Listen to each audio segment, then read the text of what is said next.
श्री स्वामी समर्थ गुरुदेव दत्त. भक्तांनो, दत्त जयंती हा अत्यंत पवित्र दिवस आहे. हाच तो दिवस आहे की जेव्हा 3 देवता ब्रह्मा, विष्णू आणि महेश एका रूपात पृथ्वीवर अवतरले. या दिवशी जर तुम्ही ही सेवा केली तर स्वामी स्वतः तुमचं जीवन बदलतील.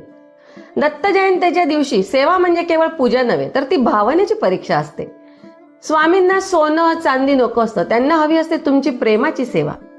तर त्यातली पहिली सेवा कोणती आहे, तर ती आहे अन्नदान सेवा. या दिवशी एखाद्या गरीबाला, भुकेल्याला जेवण द्या. स्वामी म्हणतात, भुकेल्याला अन्न दिलं म्हणजे मला मिळालं. दत्ताचा खरा आशीर्वाद मिळवायचा असेल तर कमीत कमी एका व्यक्तीला अन्नदान नक्की करा. आणि दुसरी सेवा म्हणजे दत्त महाराजांचं नामस्मरण. दत्त जयंतीच्या दिवशी दिवसभर दिगंबरा दिगंबरा श्रीपाद वल्लभ दिगंबरा हा जप करत राहा. तुमच्या अंगातून नकारात्मकता नाहीशी होईल आणि सकारात्मक ऊर्जा प्रवेश करेल आणि स्वामींचं तेज अंगामध्ये उतरेल. तिसरी सेवा आहे की वृक्ष सेवा. दत्त म्हणजे निसर्गाचं प्रतीक. या दिवशी एखादं झाड लावा, पक्ष्यांना पाणी द्या, गाईला चारा द्या. ही सेवा तुम्हाला जन्मजन्मांतरीच्या पापापासून मुक्त करेल.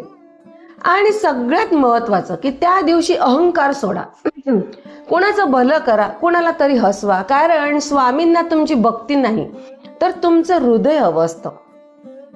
भक्ती तर हवी असते, पण तुम्ही कोणाला मन दुखवू नका, कोणाला वाईट बोलू नका. म्हणतात ना की जे दत्ताची सेवा करतात त्यांचा रक्षक स्वामी स्वतः होतात. तर या दत्त जयंतीला फक्त पूजा नाही तर सेवा करा. स्वामी म्हणतात, मी तिथेच असतो जिथे प्रेमाने दान केलं जातं. जय जय श्री गुरुदेव दत्त. हा व्हिडिओ आवडला तर दत्ताचं नाव घेत घेत शेअर करा. आणि दत्ताची सेवा ही फक्त कृती नाही तर ती एक कृपा मिळवायची संधी आहे.